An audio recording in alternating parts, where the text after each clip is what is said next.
Welcome back to Esports Center, powered by Extreme Networks. And our first guests today are building a community around esports for junior colleges and universities all across the nation. Neil Malvone, Executive Vice President of Collegiate Sports Management Group, and Jeff White, Executive Director of the NJCAA Esports League. Neil, Jeff, thank you both so much for joining me today. How are you guys doing? Doing fine. Thank you, Erica, for having us. Doing great, Erica. Thanks. Awesome. Well, you know what? You should be excited because you have amazing things happening between the two of your organizations coming together to really amplify the expansion of esports into education. So first things first, how have CSMG and the NJCAA come together to amplify that? I'll start, Jeff. I know the two of us have been working together for over a year and a half now, but we'll repeat some things and enhance each other's comments. CSMG and NJCAA got together last summer and decided we wanted to create an esports league and association for junior colleges. And from there, we really just took off. And, you know, between the two of us and our two organizations, we created bylaws, we created the rules and the compliance issues and dealt with all of those things and really created a whole new association, a new governing body for collegiate esports. It's been a great ride so far, working with Jeff and his team, just putting together this league and really trying to continue to build on the vision that we had from the very beginning, which was to create a pipeline for the junior college students, from junior college to four-year schools, while also working on the other side and bringing high school students into junior colleges and giving them an opportunity to compete in esports, learn in esports from an academic perspective, and then hopefully be able to work in esports. So it's been a great ride so far, and I'm excited for the future. Yeah, the ecosystem is rich. Jeff, tell me about how you've been approaching the recruitment and working with CSMG to really offer the opportunity for students to grow in either direction, whether as a gamer or professionally in esports. You know, interestingly, because we are just in our third competitive semester, recruitment for us doesn't only refer to student recruiting, it refers to new member recruiting. And that's where, just to sort of dovetail off what Neil mentioned previously about the partnership, I think what's been so great about the strategic partnership is our focus has really been on adding value to membership. And so we are more than just a governing body where teams can come and compete. Through the variety of strategic partnerships that we have, we are bringing tremendous value through IT solutions, hardware solutions, of course, the platform that we provide, and then primarily as well, the recruiting solution. So as you mentioned, our ability to not only provide our members with access to high school athletes, as I've heard Neil like to call them, we are also focused on transitioning our students that choose to do so to the four-year space as well. And so that's where, you know, today's event or this weekend's event is so critical for us, because it's an opportunity to really showcase the students that we have and to show the four-year schools that are participating just how talented our athletes are. I like the term athletes. Is that a thing now? Is it officially coined? Very clever, Neil. It's my word. I'm trademarking it, so everybody has to just slip a quarter into the till. But yeah, it's funny to use that word in a sense, but it's telling also, because we're trying to treat the gamer as a student athlete also, and provide them with those similar benefits and similar opportunities that a traditional sports athlete gets. So coining the term athlete was something that I thought would allow people to understand that relationship, that they're not on campus just playing games, that there is scholarship opportunity, there is career opportunity. There's this opportunity to learn the things that student athletes learn: teamwork, dedication, sacrifice. Those leadership skills can be transferable into gamers as well. So I think the word is apropos. And the second word that Jeff likes to use in describing our partnership is value. And every move that we make, every decision that we make on behalf of the association is for value add for our members. And we've doubled our membership in 1 year because of that, because they see that value. And doing these type of competitions and these type of esports center shows, again, just helps us add that value and awareness for our association. Absolutely, Jeff. I'm so excited for the students that have the opportunity at the junior college level, because to you, both of your points at the beginning, you talked to Neil about the organizational bodies, say that word 3 times fast, that you're building around esports. And that's such a huge value add for the students, not only at the junior college level, but the high school level, to have multiple paths into their collegiate, career journey. And having the opportunity with esports is really unique because, as you said, Neil, they're building skill sets. They're able to truly get applied learning in many areas that most of the time you don't see that level of engagement from a student with an athlete activity and academics at the same time, but they go so much hand in hand that it's nearly impossible not to provide for them. So in the NJCAA, when was this organization created? I know that you work very closely as the chief legal counsel for the NJCAA. So what was the intention around the esports edition, and what's the growth in membership been like? So, Erica, that's a great question. And primarily, the reason why we started a separate organization was the issue of amateurism. The NJCAA has been around since 1938 and it's a traditional sports collegiate association. And it's the second largest in the world. We have over 500 members on that side.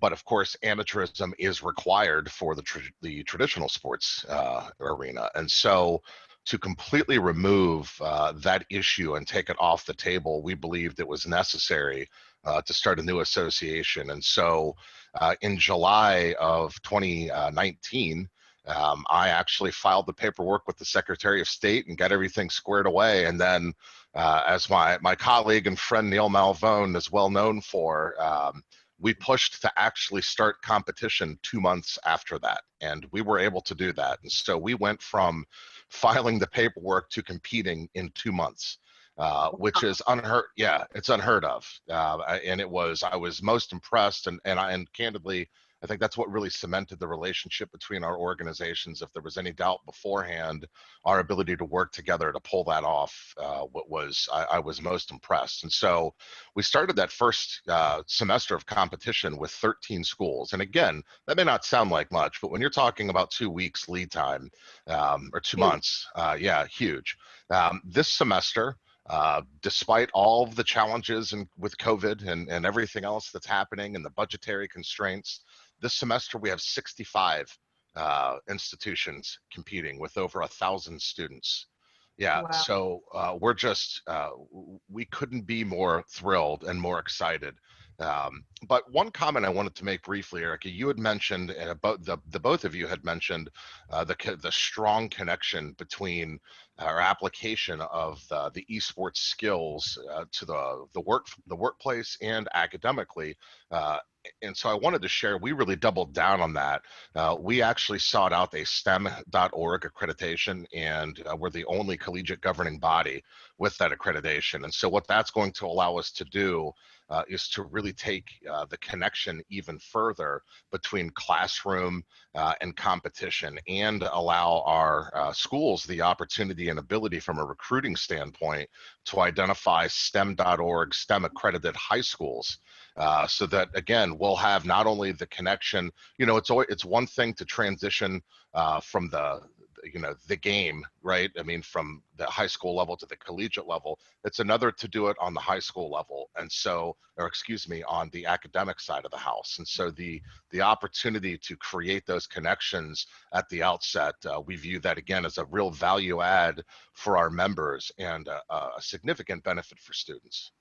And infusing it in right at the get really helps schools that are looking to acquire funding for esports to move forward much more quickly if they're already finding those connections. And I see that happening more and more. Every school that I talk to each day, it's like I'm hearing about another esports curriculum that's being added to their school in order to help create that bond between the learning and the activity and the engagement, the performance in the classroom, and the outcome of the matches. It's all working together holistically. So really excited for what you guys are doing. But let's get down to the really fun stuff, because GamerCon is happening this weekend. And Neil, Jeff, you guys have a Rocket League showcase happening. Tell me a little bit about what that showcase is meant to provide and what you expect the outcome to be. So just thank you, Erica. Just some background on HV GamerCon. The ECAC has hosted a GamerCon for the last 3 years. Usually it takes place in April. Usually it's live in Albany, New York. But of course, this year, COVID took a lot of those opportunities and activities away. So we're hosting a virtual GamerCon this weekend, and the champions, or the top 8 teams from our 3 titles in the spring will be competing online for a chance to win a national championship through the ECAC. So we're very excited about that side of it. But again, because of the relationships that we're building in this pipeline from junior college to 4-year school, the NJCAAE is participating in GamerCon this year for the first time. Again, a value add that we're bringing to membership 1 year in, and the schools and players will be competing at GamerCon, not only to win the tournament, but also to have an opportunity to be recruited in front of 4-year schools, the coaches. They'll get an opportunity to see them live in action as best as you can under the circumstances.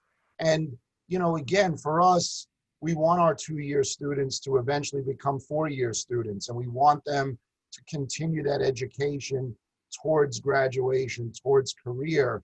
This is a good step in that process. And I know Dan Coonan at the ECAC, he's very excited to have Jeff and the NJCAAE schools part of this. And it's the first of many opportunities where that will take place. Yeah, I'm sure your students are very excited to actually not only get the chance to be in the showcase, a part of GamerCon, which we're excited to talk to Lydia later today about the ECAC HV GamerCon annual event. But from your perspective, Jeff, what's it like to be able to give those students an opportunity to not only play, but be scouted? Yeah, that's what it's all about, right? I mean, our motto or tagline is where worlds of opportunity await. And this is one of those opportunities. And as Neil said, it's all part of the value add. We anticipate having countless events like this year round as we really start to ramp things up. I mean, especially, I'd like to think there's eventually going to be some semblance of a post-COVID world.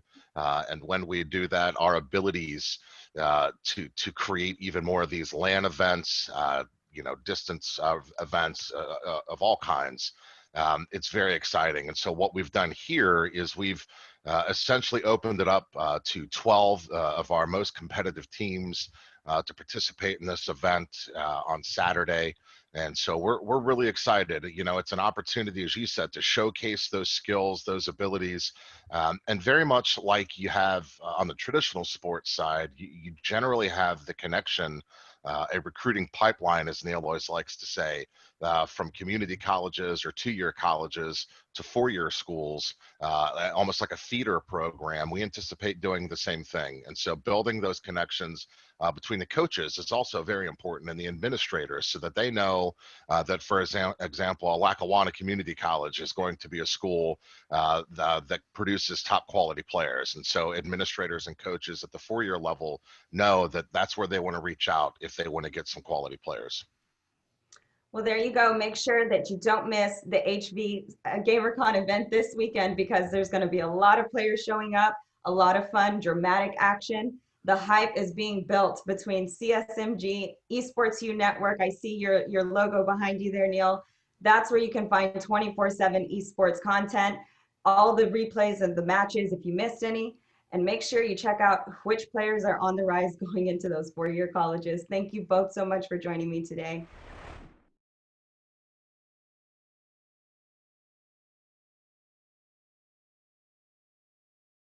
And speaking of the GamerCon showcase, my next guests are all the way from Lackawanna College, members of the NJCAA League and also in the ECAC. They're very excited to be participating in the Rocket League showcase for the HV GamerCon tournament. Dominic, Keenan, and Matt, welcome to Esports Center. And first things first, are you ready for this showcase? Completely. Yes, sir. Dominic, I don't know if I believe you because either you're on mute or you don't care that much. But either way. It's my laptop volume. It's low, but I'm feeling entirely ready for this. Okay, wonderful. So, okay, if the showcase is happening at GamerCon, you guys are participating in Rocket League. You got a lot of scouts potentially there to watch you. I think it's awesome that you not only get the chance to compete, but you get the chance to really display your skills in front of the right people to hopefully get an opportunity in the future for that four-year college. So what are you hoping comes out of this? Matt, I'll start with you. Hopefully I can find an opportunity to find a better college to go to. Like, I'm just trying to find a place after my 2 years here, or I might actually stay here for 4. I mean, it's a community college, and I already love this place. I love everybody here, and I'm not sure yet. I want to find a place that's gives me more of an opportunity to like advance my career in esports, maybe like in some place that has an esports major, because I'm a business administration major right now. So I'm already in like the right kind of major. Yeah. But, Well, it's actually really exciting. Well, first of all, you said, I want to find a better college. And then I thought, wow, way to hate on your college. But then you said, I didn't mean to say it like that. just to clarify, but also, you said you would love to pursue a career in esports. You're in the right track, right? Everybody that will be looking at you, the ECAC organization that you're in, the competitions that you're participating in, this showcase, for example, they're all schools that are heavily invested in esports. And you know what? Here's a fun fact for you, Matt. If you want a career in esports, there's a lot of these schools creating curriculums that are esports centric so that you can apply the skills you're learning within esports to apply to any career, really, any industry. The digital skill sets that you're learning, the business management, it's all amazing. What kind of career path would you like? Do you want to be the pro gamer? Do you want to be the game developer? What are we looking at? Probably not the pro gamer. I mean, I like playing competitive level, but I don't really have the drive to be the best, honestly. But I have the drive to be really, really good. I just don't have the time to put in like 10,000 hours into the game in like 3 years, you know. That is a little excessive, yeah. Yeah, I think I would like to be like a founder of like an esports org, person who sets up like tournaments and events, or runs like operations behind an esports organization. We'll take notes at this GamerCon event, right? Keenan, what about you? What are you hoping comes out of the showcase? Honestly, I don't know. This is kind of like me jumping into something new. I've never had a chance to get this far before, so I don't really know what completely to expect. But I'm just hoping to find out where else I could possibly go in terms of esports, because I'm on my last year at Lackawanna. I'm really sad about it because I do love all of the community around, but I want to know where else I can go, basically. Well, I think you're going to have lots of opportunities and exposure to all the different directions you can take the next level of your college career with this showcase, especially if it means an opportunity to ride esports to the next wave of your college career. Mm-hmm. Dominic, what about you? What are you looking forward to the most? Right now, what I'm looking forward to the most about the convention tomorrow is I'm hoping to win tomorrow, definitely, for sure. There you go. There's our competitor. I think we have a really good chance. I really want to go in and win. But for the opportunities there, it's like Keenan, it's my last year at LAC. Don't get me wrong, I love the LAC community. It's like its own little family up in the esports like facility. So it's awesome up there. But I'm definitely looking to go for a 4-year degree at another school and hopefully continue playing esports there. For sure, you have to continue doing it. If I could go back to school, I'm actually a little jealous as I learned about all of the things you get to do in esports, not just play, but you basically get to be a part of an entrepreneurial organization, help build the organization, help build your teams out, and do a lot of the ancillary tasks that go behind the operation. So you're learning a lot along the way. What about Rocket League? How would you rank your skills? I mean, I know you guys are probably going to be a little biased about your own skills. I don't know, Matt, you're pretty humble about it. But Dominic, how would you rank your skills, to be as confident as you are? I'm okay. I'm pretty decent. I'm not anywhere near where Matt is, but I'm able there. I'm there to support him. There you go. So Matt, you're the most humble, and Dominic just threw you a bone. He said you're way better than him. So what's going on? Are you going to take home the win for this showcase? See, I don't know if I want to take home the win. I feel like the best player on the team right now is actually Keenan. Oh, you guys are way too nice to each other. What about you? Are you going to tell me that Dominic is better than you, or are you going to say you're the best? You're talking about me? Yeah. I always say that I'm okay. I can always be better and I can always be worse. I have my good and bad days like everybody else, but I always say I have a great team. I really do.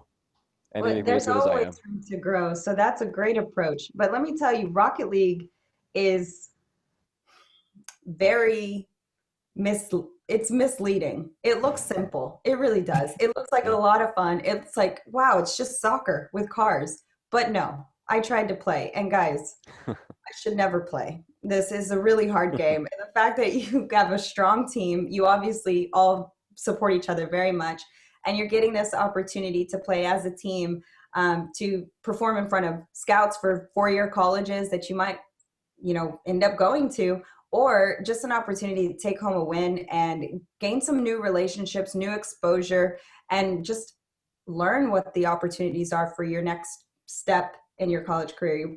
Dominic and Keenan last year, I'm sure that's exciting. It only gets better. Just enjoy the journey. In the meantime, bring that A game. So what are you guys doing to prepare for this weekend? We play mostly every night throughout the week, I would say.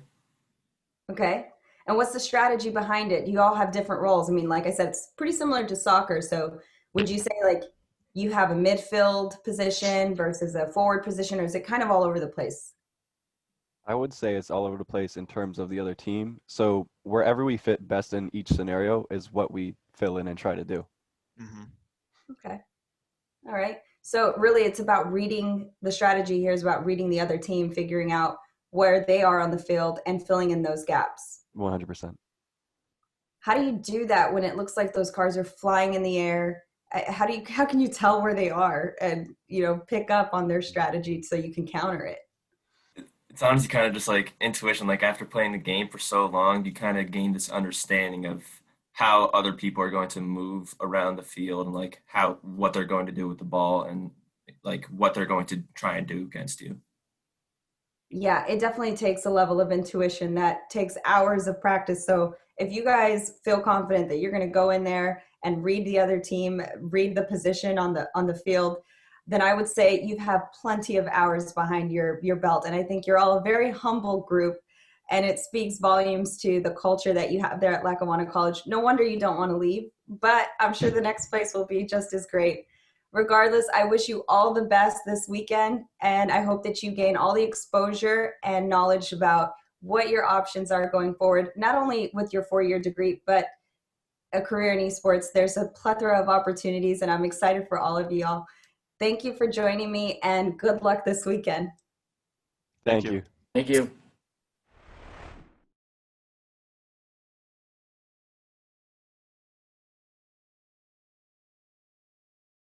And joining me next, Lydia Pfister, Director of Esports for the ECAC. Lydia, I just spoke with the Rocket League team from Lackawanna. I gotta say, I think their strategy for the showcase this weekend is brilliant. They're staying humble to shock their competitors. I asked them how they think they'll do in the showcase, and it was all very, very humble responses. So I'm pretty sure, because I know they're great players, they're ready to go shock the rest of the competitors. Unexpected win, my prediction, but who knows? Absolutely, yeah. Looking forward to the competition this weekend. Thanks for having me on the show. Absolutely. So HV GamerCon is obviously going to be a great event and opportunity for the players. How many teams are participating in the event? So it's the Elite 8 that qualified back in March for the original LAN event. So 24 teams total, 8 in Overwatch. Yeah, 8 in Overwatch, 8 in Super Smash Brothers, and 8 in Rocket League. Okay, so you guys got the full gamut pretty much going on. 24 teams across how many different collegiate schools? Right now we're up to about 70 members. Wow, that's amazing. And again, like, what about the growth of ECAC? You guys have just experienced your open registration or just went through your open registration. How's the engagement and the interest picking up across these schools with the ECAC? Tell me a little bit about it as well in case somebody hasn't heard of it yet. Yeah, absolutely. So we just closed our fall registration for the fall season. We're actually in week 3 of competition, so things are getting spicy and dicey. The teams are starting to show out in week 3, so we look forward to playoffs coming here in about a couple weeks. We are open to registration for the spring 2021 season, so if any schools are interested across the country, they can reach out to me as always. Yeah, but where so with these events that are happening along the way, you have your fall season, you have your spring season. I know that there's a lot of parallels that are being created between esports and traditional sports. So what's the season experience like for these schools that are part of the ECAC? Yeah, absolutely. So the fall and spring are 2 completely separate seasons. So we crown champions in each season in the fall and in the spring, which opens up a lot of doors for new schools to come in between the fall and winter. That's awesome. So you get championship games, right, that happen at the end of every season.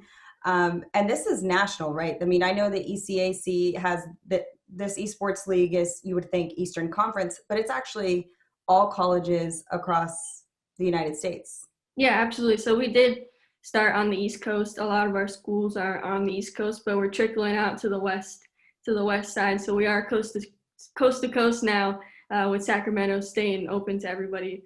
Going to the west side now, huh? Yeah, the west side. Yeah, we've tripled in size over the last year. Yep.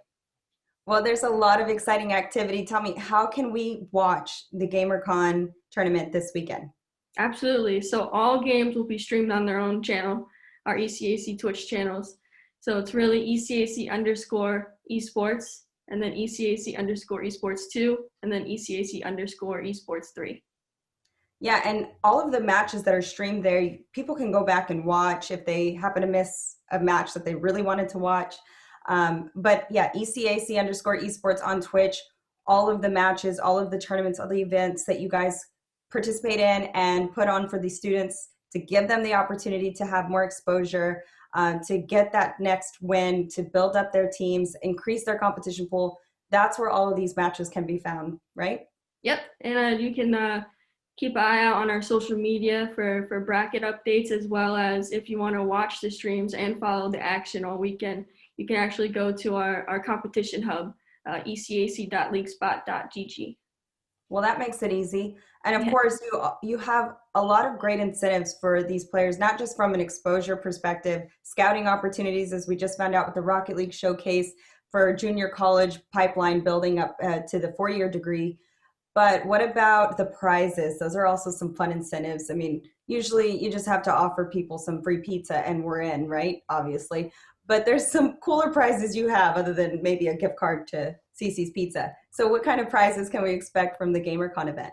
Yep, so each champion in the games and the runner-up will receive trophy and medals, as well as additional prizing from our friends at Monster Energy, sorry about that, Monster Energy. They'll be getting a swag bag, and there's also a Monster Energy giveaway for viewers as well, which you you can check out our social media for details on that. Okay, there you have it. So you watch, you get a prize potentially, you participate, and you have a lot of opportunities to either build up that trophy case, right? We got to build the bragging rights for esports for these schools. Very excited to watch all the players play. Just one final thought, right? Who's the team you think is going to come out on top of Overwatch, Super Smash Brothers, and what was it, Valorant, right? Overwatch, Rocket League, and Smash. It's Okay. a hard one. It's a hard one for me to choose. There's so many. There's so many tournaments happening with the ECAC. So Yep. frequently, Valorant. I know you guys just had your Valorant tournament earlier this year. So it's Super Smash, Rocket League, and Overwatch. Who are the teams you think are coming out on top within those 3 games? It's going to be tough. I think it's going to be, fist for fist. Johnson and Wales and UAlbany are in all 3, so definitely going to keep an eye on them as well as RPI. I know, and you know what? I spoke with UAlbany. I spoke with Johnson and Wales. They're all really excited about Overwatch and potentially taking home that win, knocking off the undefeated champion RPI. But man, yeah, I root for the underdog, but the undefeated champs, they're going to make it very difficult to take that win home for UAlbany or Johnson and Wales. So hopefully we see a good underdog story. Hopefully RPI doesn't get too defeated mentally, emotionally, if that happens. But I'm rooting for them all. It's very difficult to root for one over the Absolutely. other. Yeah, There's exciting to watch. Yeah, there's a lot of talent in all the teams. They're all really good and deserve to be here. And all the players are so amazing that I've spoken with. I mean, the ECAC is cultivating such a beautiful community that is very inclusive, and you have such a diverse range of students that are participating, showing up with intense amount of skills. They're putting in countless hours, not only to better their gaming, but also, the experience they're getting participating in their esports programs within their schools, all the applied learning opportunities that the NJCAAE provides, ECAC provides opportunities for them to really learn the trade, the skills that go behind an esports program, skill sets within the digital age that they can apply to any industry, especially a career in esports, if not as a professional gamer, but Yeah, absolutely. Our Discord community is almost at 2,000. Wow. In the Discord server. So it's amazing to see. I love hearing their stories every year and getting to know each player on a personal level. It's amazing. Yeah. What is it the most, as the director of esports at the ECAC, what is the most fulfilling aspect for you working with all these players? Making a change, definitely. Especially students who haven't picked up a controller or played a game and this is their first time, to really make their competitive experience the best. Making a change, and you said it with so much conviction and so quickly without hesitation. I love that you know your purpose with the ECAC. It's clear they have the right person leading the charge here for esports. So congratulations to the growth that you all have experienced. I'm excited to see that even double and triple. Hopefully that's what I'm rooting for next spring when the registration opens back up for more schools. Make sure you tune in this weekend to the ECAC_esports Twitch channel. There's all the games that you can find there, all the matches, whether you're tuning in for GamerCon or the next event, you can find it all there. Thank you so much for joining me, Lydia. I hope you have a great weekend, and we'll see who comes out on top. Thanks, Erica. That's all we have for Esports Center. Tune in to GamerCon 16th and 17th of October this weekend. If you miss it, catch the replays. Talk to you later.